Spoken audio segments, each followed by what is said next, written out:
Hello കൂട്ടുകാരെ, നിങ്ങൾക്ക് കുറച്ച് പേർക്കെങ്കിലും അറിയാമായിരിക്കും ഞാനിപ്പോൾ നാട്ടിലാണുള്ളത്.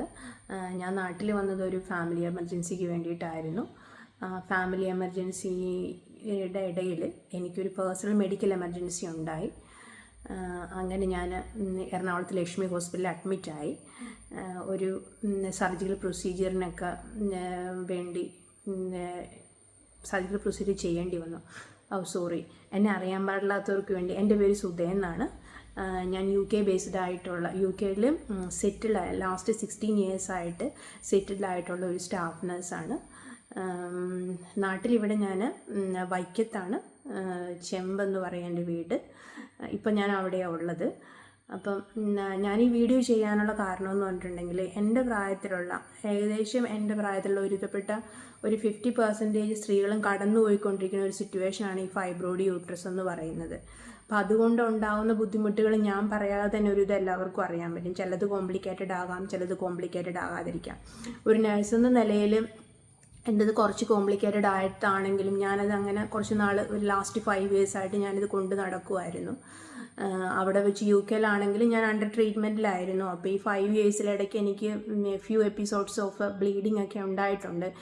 ഒരു പ്രാവശ്യം ബ്ലീഡിങ് ഉണ്ടാകുമ്പോൾ അവിടെ ചെല്ലും, ഡോക്ടറെ കാണുമ്പോഴത്തേക്ക് അവർ അത് എന്താ പറയുക, സിംറ്റമാറ്റിക്കായിട്ട് മാനേജ്മെൻറ്റ് ചെയ്യും. ബ്ലീഡിങ് ആണെങ്കിൽ ബ്ലീഡിങ്ങിന് മരുന്ന് തരും, അതിനുള്ള HB ചെക്ക് ചെയ്യും, HB ഡ്രോപ്പ് ഡൗൺ ആയിട്ടുണ്ടെങ്കിൽ അത് ബ്രിങ് അപ്പ് ചെയ്യാനുള്ള മെഡിസിൻ തരും. അങ്ങനെ ഓരോ സിംറ്റമാറ്റിക്കായിട്ട് മാനേജ് ചെയ്തൊഴിക്കുമായിരുന്നു.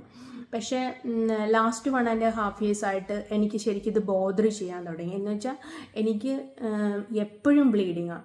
പക്ഷേ ഞാനെന്ന് പറഞ്ഞിട്ടുണ്ടെങ്കിൽ അത്യാവശ്യം അമ്പലത്തിലൊക്കെ പോകുന്ന ഒരു വ്യക്തിയാണ്. എനിക്കൊരു നല്ലൊരു സമാധാനമൊക്കെ കിട്ടാനായിട്ട് ഞാൻ ഇടയ്ക്ക് UK-യിലാണെങ്കിലും അമ്പലത്തിൽ എൻ്റെ ഹസ്ബൻഡും ഫാമിലിയായിട്ട് ഇടയ്ക്കൊക്കെ പോകുന്ന ഒരാളാണ്. അപ്പോൾ ഇങ്ങനൊരു പ്രശ്നം വന്നപ്പോഴേക്കും ഒരു ലാസ്റ്റ് കുറേ നാളുകളായിട്ട് എനിക്കൊരു അമ്പലത്തിൽ പോകാനോ അല്ലെങ്കിൽ അങ്ങനെ റിലേറ്റഡ് ആയിട്ടുള്ള ഒരു ഫംഗ്ഷന് അറ്റൻഡ് ചെയ്യാനോ ഒന്നും പറ്റില്ല. അപ്പോൾ ശരിക്കും എന്നെ ഒരു മെൻ്റലി ഇതിന് എനിക്ക് കുറച്ചൊരു ട്രോമയായിട്ട് ഇങ്ങനെ മാറിക്കൊണ്ടിരിക്കുമായിരുന്നു. എന്നാൽ കൂടി ഞാൻ അതുകൊണ്ട് ഇങ്ങനെ നമുക്കിങ്ങനെ കുറച്ച് കാര്യങ്ങൾ അറിയാവുമ്പോൾ നമുക്കത് എങ്ങനെ മാനേജ് ചെയ്യാം, അങ്ങനെയൊക്കെയുള്ള ഒരു കോൺഫിഡൻസ് കൊണ്ട് ഞാനിതിങ്ങനെ കൂടെ കൊണ്ട് നടക്കുമായിരുന്നു. അതിൻ്റെ ഇടയ്ക്കാണ് ഞാനിങ്ങനെ എമർജൻസി ലീവിൽ നാട്ടിൽ വന്നപ്പോൾ അതെൻ്റെ ഒരു പേഴ്സണൽ എമർജൻസിയും കൂടിയായി. എനിക്കൊരു ബ്ലീഡിങ് ഉണ്ടായി. ഞാൻ അങ്ങനെയാണ് ഡോക്ടർ ശ്രീലത വാര്യർ ലക്ഷ്മി ഹോസ്പിറ്റൽ എറണാകുളത്ത് പോയി കൺസൾട്ട് ചെയ്യുന്നത്. ഞാൻ ഡോക്ടറിനെ എനിക്ക് നേരത്തെ പരിചയമൊന്നുമില്ല. നെറ്റിൽ നോക്കി അങ്ങനെ ഞാനൊന്ന് ഡോക്ടറെ പോയി കണ്ടതാണ്. ഡോക്ടറെ കണ്ടപ്പോഴത്തേക്കും അവിടെ പോയി കുറച്ച് ബ്ലീഡിങ്ങുമായിട്ടാണ് ഞാൻ പോയത്. അപ്പോൾ കുറേ ഒന്നും ഗൂഗിൾ ചെയ്യാൻ സമയം കിട്ടില്ല. ഗൂഗിൾ ചെയ്ത് കുറച്ച് ഹോസ്പിറ്റലിൽ നോക്കി ഡോക്ടറെ കണ്ടുപോയി, അപ്പോയിൻമെൻ്റ് എടുത്ത് പോയി കണ്ടു. അപ്പോൾ ഞാൻ അവിടെ ചെന്ന സമയത്ത് ഡോക്ടറെ എന്നോട് റീസ്കാൻ ചെയ്യാൻ പറഞ്ഞു. റീസ്കാൻ ചെയ്ത റിപ്പോർട്ടുമായിട്ട് ഞാൻ ഡോക്ടറെ വീണ്ടും കണ്ടപ്പോഴത്തേക്കും എന്നോട് ഡോക്ടർ പറഞ്ഞു, എൻ്റെ യൂട്രസിലിരിക്കുന്നത് 3 ഫൈബ്രോയിഡാണ്. അത് ഏകദേശം ഒരു 16 to 20 വീക്സ് പ്രഗ്നൻസി സൈസിലുള്ള സൈസാണ് എൻ്റെ ഫൈബ്രോയിഡിൻ്റെത്. കേട്ടപ്പോൾ എനിക്ക് കുറച്ച് ഷോക്കായി. പിന്നെയാണെന്നുണ്ടെങ്കിൽ അതിനകത്ത് ഒരു ഫൈബ്രോയിഡ് ഡീജനറേറ്റഡും ആണെന്ന് പറഞ്ഞു. അപ്പോൾ ഞാൻ കുറച്ച് ഷോക്ക്ഡ് ആയെന്ന് പറയാൻ കാര്യം, ഈവൻ ദോ ഞാനൊരു നേഴ്സായിട്ട് ലാസ്റ്റ് 10-20 വർഷത്തിക്കുള്ളിൽ ഒരു നേഴ്സായിട്ട് ഞാൻ വർക്ക് ചെയ്യുന്ന ആളാണ്. അതിൽ ലാസ്റ്റ് 16 വർഷം ഞാൻ UK-യിൽ വർക്ക് ചെയ്യുന്ന ആളാണ്. എന്നിട്ട് ഒരു ഡോക്ടറോ ഒരു GP എന്നോട് എപ്പോഴും പോവും, ഇടയ്ക്ക് സ്കാൻ ചെയ്യും, ഇടയ്ക്ക് ബ്ലീഡിങ് വരും, മരുന്ന് കഴിക്കും, സ്റ്റോപ്പ് ചെയ്യും, ഇങ്ങനെയൊക്കെ ആണെങ്കിലും ഇത് ഇത്രയും വലിയ സൈസുള്ള ഒരു സാധനമാണ് എൻ്റെ വയറ്റിലിരിക്കുന്നതെന്ന് എന്നോട് ഇവരാരും എനിക്ക് പറഞ്ഞതില്ല. ആകെ പറയുന്നത് നമുക്ക് അവർ സ്കാൻ റിപ്പോർട്ട് അങ്ങനെയൊന്നും തരത്തില്ല. നിങ്ങളുടെ ഫൈബ്രോയിഡ് സൈസ് വലുതാണെന്ന് മാത്രമാണ് പറഞ്ഞിരുന്നത്. അതുകൊണ്ടാണ് ഞാൻ ഞാൻ അങ്ങനൊരു കുറച്ച് ഷോക്കായി ഞാനിത് കേട്ടപ്പോഴെന്ന്. എനിവേ, പിന്നെ ഇപ്പം ഡോക്ടർ പറഞ്ഞു അപ്പം അത് സർജറി ചെയ്യുന്നതായിരിക്കും നല്ലത്. പിന്നെ അപ്പം ഞാൻ പറഞ്ഞു, ഞാനിങ്ങനെ എമർജൻസി ലീവിന് വന്നതാണ്, ഇങ്ങനെ സർജറി ചെയ്യാനുള്ള ഒരു തീരുമാനമായിട്ടും നല്ല ഡോക്ടർ, എനിക്ക് ലീവിൻ്റെ കാര്യമൊന്നും അറിയത്തില്ലെന്ന് പറഞ്ഞു.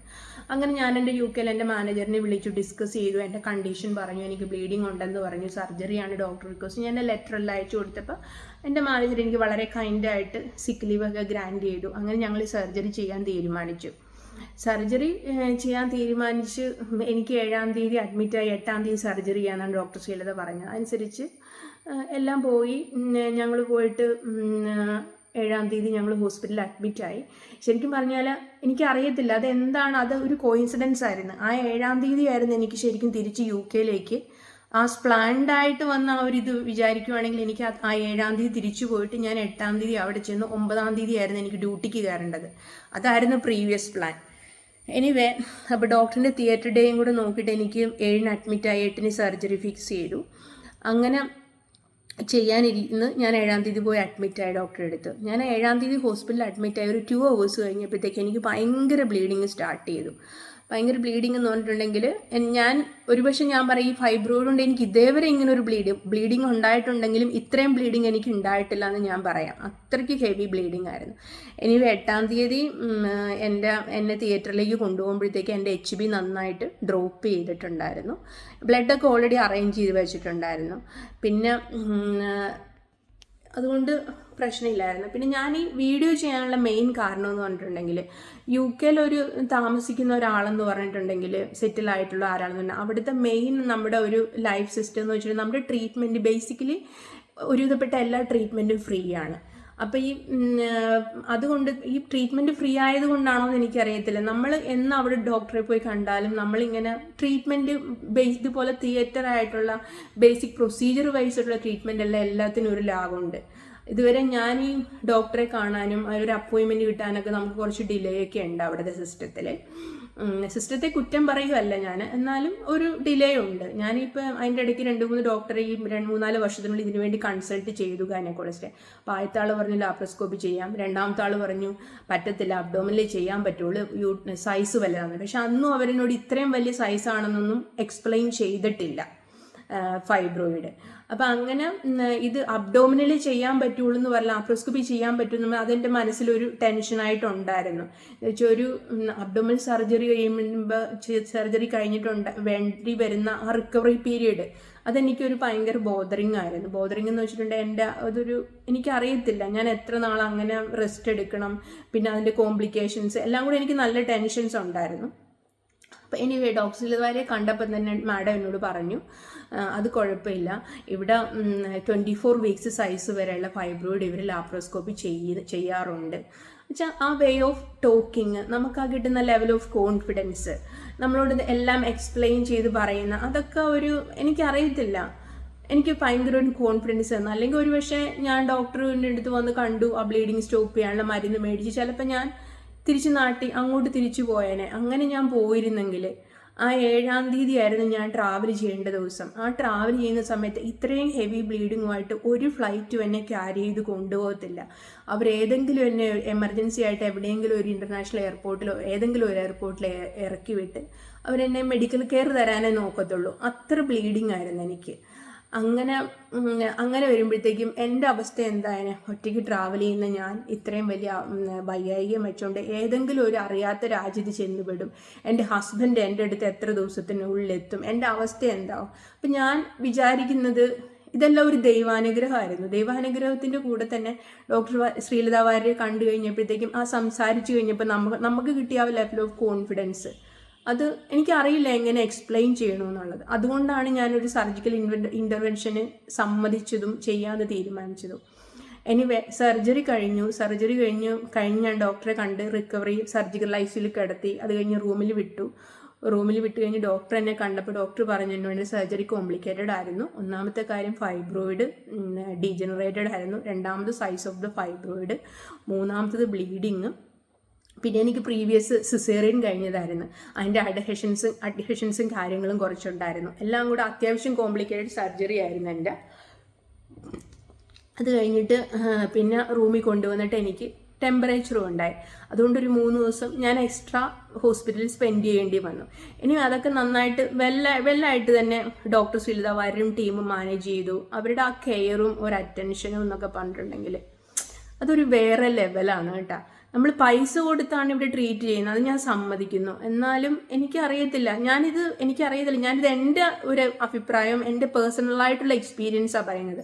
എല്ലാവർക്കും ഇങ്ങനെ ആവണമെന്ന് ഞാൻ ഒരിക്കലും ഗ്യാരണ്ടി പറയുന്നില്ല. എനിക്ക് തോന്നിയ ഒരു കാര്യം, ആ ഡോക്ടർ എന്ന് പറയുന്ന ആ ഡോക്ടറുടെ ഒരു അപ്രോച്ച്, ആ team of the nurses, anaesthetist, അവിടുത്തെ ആ അഡ്മിനിസ്ട്രേറ്റീവ് ടീം എന്ന് വെച്ചാൽ ഓൾമോസ്റ്റ് ഓൾ ദ സ്റ്റാഫ് എൻ്റെ ഫാമിലിയുടെയും കൂടെ ഈ സമയത്ത് ഇത്ര ഒരു എന്താ പറയുന്നത്, ഇത്ര വിഷമകരമായ ഒരു അവസ്ഥയിലൂടെ ഞങ്ങൾ സഞ്ചരിക്കുമ്പോൾ, ഒരു ഫാമിലി എമർജൻസിക്ക് വേണ്ടി വന്ന എനിക്ക് ഒരു പേഴ്സണൽ മെഡിക്കൽ എമർജൻസി ഉണ്ടായി, ഒരു സർജറി നടന്നു, അത് കോംപ്ലിക്കേറ്റഡ് സർജറി ആയി, പിന്നെ റിക്കവറി പീരീഡിൽ ടെമ്പറേച്ചറായി, അങ്ങനെ ഏറ്റവും ലൈഫിൽ എനിക്കറിയത്തില്ല, ഒരുപാട് മനസ്സിന് ബാലൻസ് ഇല്ലാത്തൊരു സാഹചര്യത്തിലൂടെ ഞാനാണെങ്കിലും എൻ്റെ ഹസ്ബൻഡിന് എമർജൻസി ആയിട്ട് അവിടെ നിന്ന് ട്രാവൽ ചെയ്തിട്ട് വരേണ്ടി വന്നു. പിന്നെ എൻ്റെ അടുത്തുണ്ടായിരുന്ന അമ്മ, ഞങ്ങളുടെ ബാക്കി ഫാമിലി മെമ്പേഴ്സ്, എല്ലാവർക്കും ഉണ്ടായിരുന്ന ആ ഒരു മെൻ്റൽ ട്രോമ, ആ സാഹചര്യത്തിലൂടെ ഞങ്ങൾ സഞ്ചരിച്ചു പോകുന്ന കാലയളവ് എന്ന് വെച്ചിട്ടുണ്ടെങ്കിൽ അതൊരു I don't know how to explain.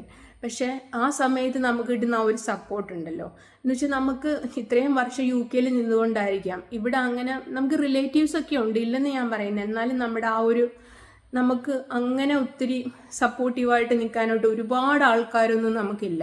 നമ്മുടെ കുറച്ച് ജസ്റ്റ് ക്ലോസ് റിലേറ്റീവ്സ് മാത്രമേ നമുക്കുള്ളൂ. അപ്പോൾ അതിനിടയ്ക്ക് ഈ ഹോസ്പിറ്റലിലെ ഓരോ സ്റ്റാഫ് മെമ്പേഴ്സും അവിടുത്തെ നേഴ്സസും നമുക്ക് തരുന്ന ആ ഓരോ കാര്യങ്ങളും ചെയ്യുമ്പോൾ എക്സ്പ്ലെയിൻ ചെയ്യും, നമ്മളോട് ഉള്ളുന്ന ആ ഒരു അപ്രോച്ച്, ആ ഒരു സ്നേഹമൊക്കെ കാണുമ്പോഴത്തേക്കുണ്ടല്ലോ, ശരിക്കും ഞാൻ പറഞ്ഞ ചില സമയത്ത് എൻ്റെ കണ്ണ് നിറഞ്ഞു പോയി. ഞാൻ അറിയാത്തൊരു ഡോക്ടർ, ഞാൻ അറിയാത്തൊരു അനസ്തെറ്റിസ്റ്റ്, അവരൊക്കെ ആ ഒരു സർജറി ചെയ്യുമ്പോഴേക്കും നമ്മുടെ ആ ഒരു നമ്മളോട് സംസാരിച്ചിട്ട് നമുക്ക് തരുന്ന ആ ഒരു കോൺഫിഡൻസ്, ഞങ്ങളെല്ലാവരും തൻ്റെ കൂടെയുണ്ട്, ഡോണ്ട് വറി, അങ്ങനെയൊക്കെ ചിലപ്പോൾ അവർ നോർമലി അവരങ്ങനെ പറയണതായിരിക്കാം. പക്ഷെ എനിക്കത് ഉണ്ടാക്കിയ ഒരു കംഫർട്ട് സോണ്, അല്ലെങ്കിൽ എൻ്റെ ഹസ്ബൻഡിന്, എൻ്റെ അമ്മയ്ക്ക്, ഞാൻ തിയേറ്ററിലായിരുന്നപ്പോൾ അവർ ടേക്ക് കെയർ ചെയ്തത്, അതൊക്കെ പറഞ്ഞപ്പോഴത്തേക്കും എനിക്ക് ഭയങ്കര സന്തോഷമാണോ, എനിക്ക് നല്ല സന്തോഷമായി. അപ്പം ഞാൻ ഈ ഒരു വീഡിയോ ഷെയർ ചെയ്യണം. എൻ്റെ പ്രായത്തിലുള്ള UK തന്നെ വർക്ക് ചെയ്യുന്നവരാണെങ്കിലും എൻ്റെ ഫ്രണ്ട്സ് ആണെങ്കിലും അറിയാത്തവരാണെങ്കിലും ഇങ്ങനെ ഒരു പ്രോബ്ലത്തിലൂടെ സഞ്ചരിച്ചുകൊണ്ടിരിക്കുകയാണ്, അല്ലെങ്കിൽ നിങ്ങൾ ഡേറ്റ് കിട്ടാൻ വേണ്ടിയിട്ട് ഇങ്ങനെ വെയിറ്റ് ചെയ്യുകയാണെങ്കിൽ നിങ്ങൾക്ക് വേണമെങ്കിൽ ഡോക്ടർ ശ്രീതാവർ ലക്ഷ്മി ഹോസ്പിറ്റലിൽ വിളിച്ച് അന്വേഷിക്കാം. പിന്നെ ഇനി ഞാൻ ബില്ലിൻ്റെ കാര്യം കൂടെ പറയാം. തിയേറ്ററിൽ നിന്നും സർജിക്കൽ ICU മാറ്റി എൻ്റെ റൂമിൽ വന്നപ്പോൾ എൻ്റെ അടുത്ത ടെൻഷൻ എത്ര രൂപ ബില്ലാവുമെന്നാണ്. അപ്പം ഞാൻ ഹസ്ബൻഡിനോട് പറഞ്ഞു, ഏകദേശം 2-3 ഹോസ്പിറ്റലൊക്കെ ഞങ്ങൾ വിളിച്ച് അന്വേഷിച്ചു, ഏകദേശം ഒരു ബില്ലൊക്കെ നമ്മുടെ മനസ്സിലൊരു ഫിഗർ ഉണ്ടായിരുന്നു, നമ്മളതെല്ലാം സെറ്റാക്കി വെച്ചു. അപ്പോൾ ബില്ല് കിട്ടിയപ്പോൾ ഞാൻ സത്യസന്ധമായിട്ടൊരു കാര്യം പറയാം, ഈ ഹോസ്പിറ്റലുകാർ ആരും പറഞ്ഞ ബില്ലിൻ്റെ അത്രയും ഞാൻ അടച്ചിട്ടില്ല. ഈവൻ ദോ ഞാനൊരു 3 days എക്സ്ട്രാ സ്റ്റേ ചെയ്തെങ്കിലും എൻ്റെ ബില്ല് അത്രയൊന്നും വന്നില്ല കേട്ടോ. അത് പറയാതിരിക്കാൻ നിവർത്തിയില്ല. എന്ന് വെച്ചാൽ എൻ്റെ കെയറിങ്ങിൽ എനിക്ക് ഒരു കോംപ്രമൈസും ഉണ്ടായിട്ടില്ല. എൻ്റെ അറ്റൻഷനും കെയറും എനിക്ക് ലക്ഷ്മി ഹോസ്പിറ്റലിൽ നിന്ന് ആ സമയത്ത് അത്ര ഒരു മെൻ്റൽ ട്രോമയിൽ കൂടെ കടന്നുപോയൊരു സാഹചര്യത്തിൽ ഞങ്ങൾക്ക് കിട്ടിയ സപ്പോർട്ട് അത് പറയാതിരിക്കാൻ വയ്യ. അപ്പം നിങ്ങൾക്ക് ആർക്കെങ്കിലും, എനിക്കറിയില്ല ഇത് ആർക്കെങ്കിലും പ്രയോജനപ്പെടുവോ ഈ വീഡിയോ, പ്രയോജനപ്പെടുവാണെങ്കിൽ ഇങ്ങനെ വെയിറ്റ് ചെയ്തുകൊണ്ടിരിക്കുന്ന ആരെങ്കിലും ഉണ്ടെങ്കിൽ ചിലപ്പോൾ ഒരു ഫോൺ കോൾ അല്ലെങ്കിൽ ഈ വീഡിയോ നിങ്ങൾക്കൊരു എന്താ പറയുന്ന ഒരു പ്രചോദനമാവോ, അല്ലെങ്കിൽ നേരിട്ട് ചെയ്യാനുള്ള ഒരു കോൺഫിഡൻസ് നിങ്ങൾക്കുണ്ടോ, അല്ലെങ്കിൽ ഡോക്ടർ ശ്രീലത ഒന്ന് വിളിക്കാനോ ഒന്ന് സംസാരിക്കാനോ ഒക്കെ അത് പറ്റുമെങ്കിൽ ഈ പ്രോബ്ലം ഉള്ളവർ അത് ട്രീറ്റ് ചെയ്ത് കളയുക. എന്ന് വെച്ചാൽ ഞാനിത് കുറേ നാൾ കൊണ്ട് നടന്ന് അതൊരു സീരിയസ് ആയിട്ട് എടുത്തില്ല, പക്ഷെ അത് ഡീജനറേറ്റ് ആയിട്ട് ആകുന്നത് വരെ ഞാൻ വെച്ചുകൊണ്ടിരുന്നതാണ്. അതുകൊണ്ട് നിങ്ങൾക്ക് പ്രയോജനപ്പെട്ടിട്ടുണ്ടെങ്കിൽ അത് യൂസ്ഫുൾ ആവുന്ന രീതിയിൽ യൂസ് ചെയ്യുക. Thank you for watching.